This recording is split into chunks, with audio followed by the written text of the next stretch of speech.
We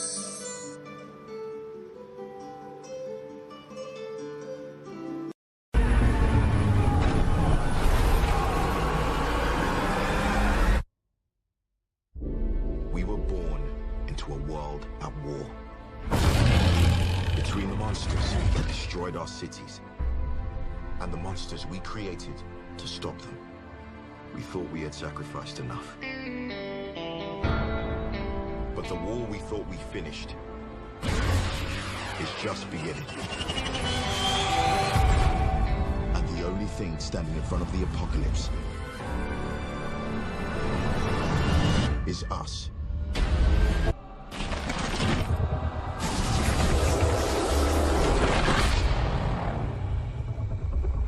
Well, he's pretty big.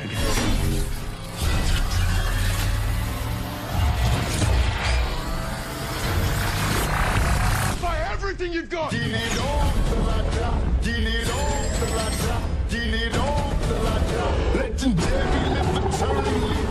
Aloha! This is Trinidad, the Island Man, your Island Man, coming to you live once again from beautiful Hawaii here on the island of Oahu, bringing you, yes you, the best movie reviews on the entire island of Oahu. And yes, again, this is Trinidad, the Island Man, your Island Man. And last night, I went ahead and I saw the opening night of Pacific Rim 2 Uprising. And, well, remember our rating scale. Shock a thumbs up. It's good to see. I recommend it. Shock a thumbs down. It's bad to see. It's junk. I don't recommend it. And, well, for Pacific Rim Part 2 Uprising, it is a shock a thumbs down.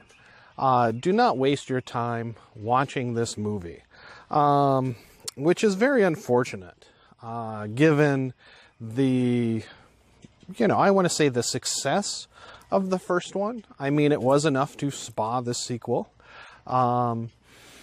even though, domestically in the United States, it did not do very well, but it did very well overseas, and that's what spawned the sequel.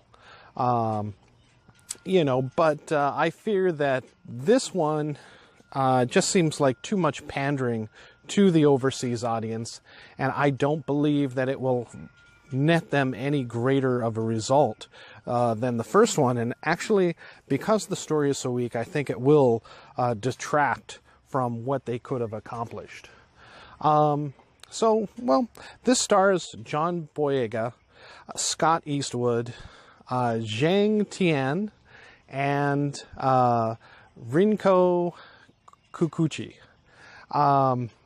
And so the only people that come back from the original are Rinko Kikuchi, which plays the daughter of Idris Elba, the adopted daughter of Idris Elba, and the two scientists that were in the original.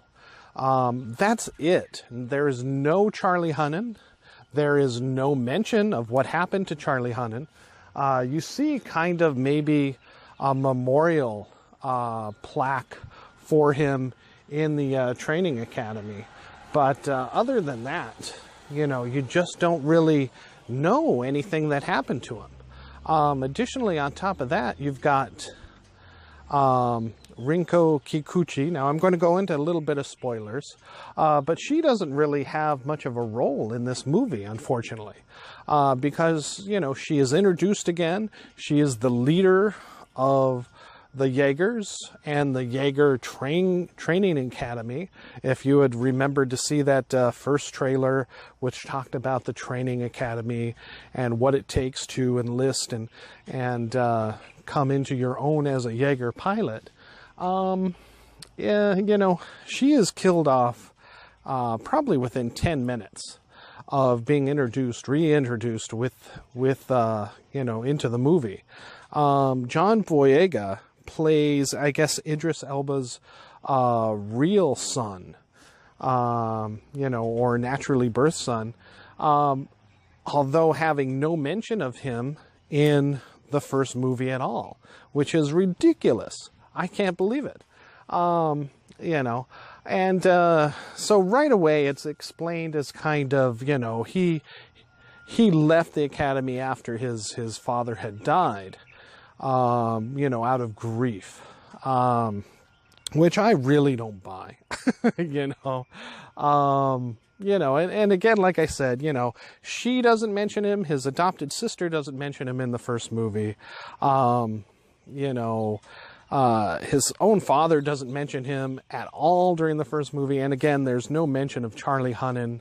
What happens to him? They don't even go into that, oh, there was a terrible accident as they were doing their Jaeger tests or for the next generation of Jaegers. This is 10 years after the first movie, after the final battle where they close the dimensional gateway to where these kaijus are coming from.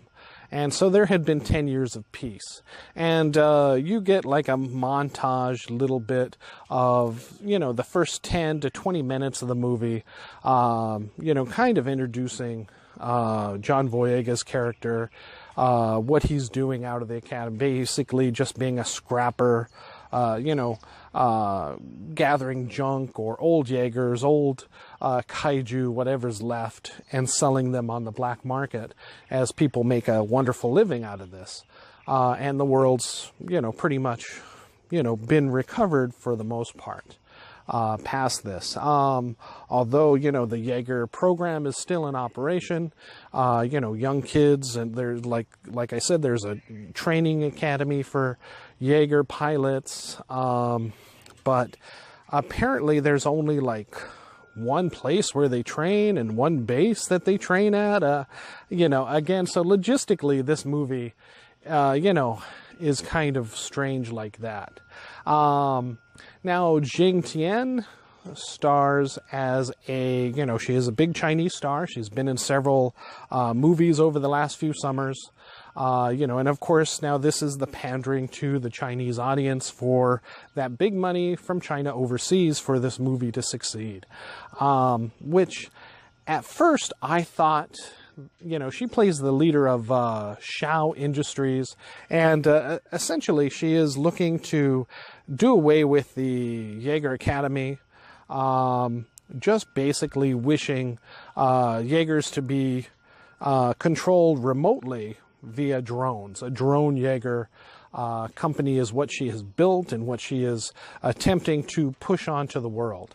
The house there in Shanghai, of course. Now, I found this being very interesting, as she is again, there are some spoilers in this, as she appears to be very cutthroat in getting rid of, the old regime of the Jaeger teachers, Rinko Kikuchi, who's now, Idris Elba's position, the leader of the training academy of all the Jaegers and pretty much the Earth's defense force with that.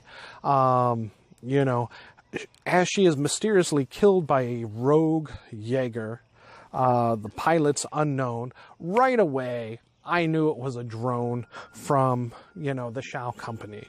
And they make it out to be that this is Shao Industries. This is how they get, the contract and get rid of the pilots and the old Jaegers. And I thought, hey, if it had stuck with that plot, I would have liked this movie. I might have given it a thumbs up then, just because they would have been very bold in the positioning of China. And during the first and the second act of this movie, I said, I can't believe they're going to make the Chinese the bad people in this, the villains. It's like, I haven't seen that since the 70s and the 80s. My goodness. I got to give them props. But no, at the last minute, they break it out of that, and it is not the Chinese, it is not Jing Tian, muhaha, being evil, wanting to rule the world with her own drone Jaegers. It is, actually the kaiju that had come back, and the leaders of the alien world that was behind the kaiju. They call them in this movie precursors. I don't know if we had gotten a name from them in the first movie. I can't remember. But they called those aliens the precursors, the ones who developed the kaiju and send them to Earth. One had stuck behind for these past 10 years and had infiltrated Shao Industries, unbeknownst to Zhang Tian's character, the CEO of the company, the owner of the company, and, you know, basically turn all her drone Jaegers against her and actually modify them into being the new kaiju.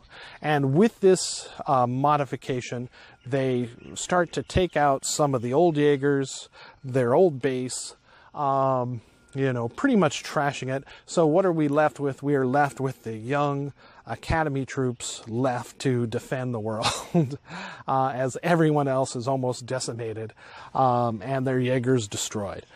So they scrap together whatever Jaegers they can to fight these drone Jaegers. Plus, in addition to that, the drone Jaegers find a way to open up a new portal and 3 new kaiju get in, which all merge very Voltron-like, very Godzilla-ish versus Biollante, you know, where it all combines into one big, humongous creature that the remaining Jaegers have to try to defeat, you know, of course, in Tokyo, like next to Mount Fuji, as it's trying to get to Mount Fuji to do some dastardly plan to cause a major eruption to destroy the Earth, you know, basically envelop it in volcanic ash and smoke, which will kill all the humans once and for all. You know, very similar, I found, to Transor Z Infinity, which I had just seen, you know, a few months ago, because that battle was also in Tokyo at the foot of Mount Fuji as well. So let me just say that the best way to describe this movie is a mixture of, you know, because the Academy brats, because everybody else is wiped out and they got to get these young punks in there to lead, trained by John Boyega and Scott Eastwood, you know, into being great Jaeger pilots. It reminded me very much of like the very first Starship Troopers, where all the young teenage kids just graduate high school and get in there and start battling the bugs. That's what this reminded me of. You know, and unfortunately they don't even really do a very good training montage like they had done in Starship Troopers. And it actually almost looks, you know, when the Jaegers are fighting, when they are using that, and they're battling some of these drones, it actually looks a lot like Matrix 3 Revolutions, which is kind of a knock on the technology, and some of the monsters actually looked quite rubbery, like somebody in a suit, although it being totally CGI generated. So, you know, and Legendary, you know, was behind the CGI and the effects, so I don't know what the heck happened to them. But certainly after being taken over by a Chinese production company or Chinese ownership, their CGI skills have definitely diminished. As, like I said, the kaiju looked like rubber monsters, which they certainly did not in the first movie. And even the Jaegers looked a little off, you know, a little fake. Per se. Now, I took my mother to see the very first Pacific Rim, and she said she liked it. I know I liked it. I enjoyed it a lot. You know, she said it reminded her of the Transformers, of course, but she did say that she liked it. And, you know, everything looked real, and you know, Del Toro gave the audience what they wanted, was a big, you know, monster fight all the way through the movie. Those are the best parts of any of the old, you know, Godzilla flicks, you know, Rodan flicks, Gamera flicks, you know, is when the monsters are fighting. You know, and, you know, in this one, all the fighting, there's a little bit of fighting in the second act and a little bit in the first act, but the majority of it all takes place in the third act. Whereas, you know, I think they just left too much out of that action, that, you know, stressing that these guys were really a threat. You know, and again, it looked very poor and very bad in that respect, and being a mashup of, you know, like I said, Starship Troopers, Matrix Part 3, even Mazinga Z, Infinity, and a little bit of Godzilla thrown in there with the ultimate creature coming together, and it just seemed totally like they were just throwing whatever they could at this movie to try to make it work. And, you know, John Boyega is a good actor, you know, but he just doesn't, you know, he wasn't given much to work with in this movie, you know, with this far-fetched story. And the fact that you weren't at least even mentioned his existence in the first movie really gives you nothing to want to root for this guy to continue and actually win, which is a terrible shame. So, you know, and Scott Eastwood, he does all right. It's, you know, maybe the new generation. I would like to hear from anybody, you know, the new generation of people going out to the movies nowadays and seeing his work. You know, he was in the last Fast and Furious movie.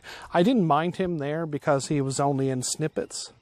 In this one, he has a much greater role, almost equal to John Boyega's role.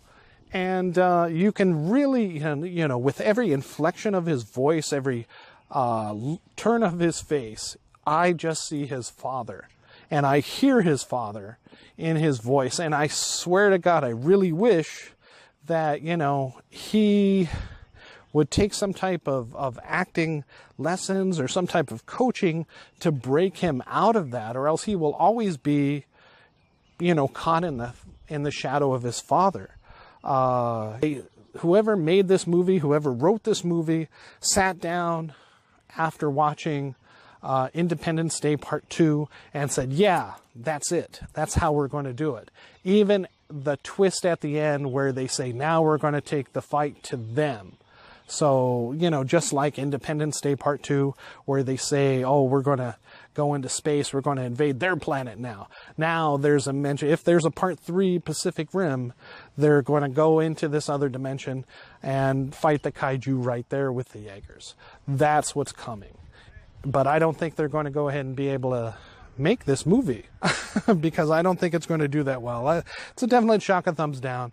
I will be surprised if it actually does beat Black Panther. This could be the week that Tomb Raider comes up and actually does a little bit better, but we'll have to see. So again, shock, a thumbs down for Pacific Rim Part 2 Uprising. It is definitely not worth seeing. Just wait till you catch it on Netflix or iTunes. That's where I suggest you see it, and that's where I feel that it should have went straight there.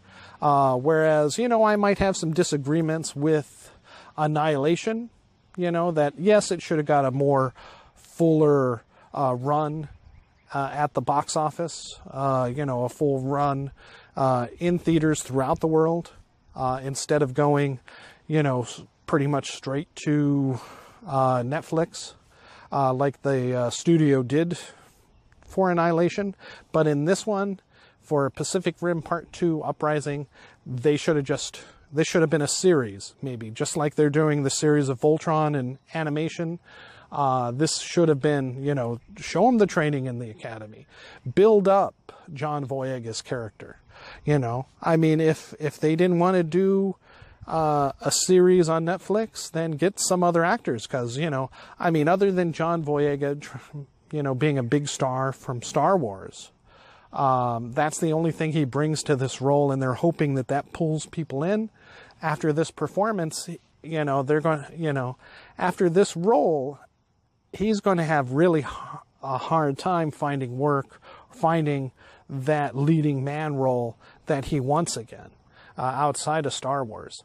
You know, I think this one really hurts. This movie hurts everyone who's in this movie, unfortunately. And again, you know, they should have, one, they shouldn't have done the movie, or two, it should have just went to Netflix or iTunes. Actually, like a Netflix or Amazon series, and not done a movie. All right, thank you so much. This is Trinidad the Island Man saying Shaka, thumbs down all the way for Pacific 2 Uprising. It's just not worth it. It's junk. Hopefully Ready Player One's going to be better in the coming week. All right, thank you so much, and aloha.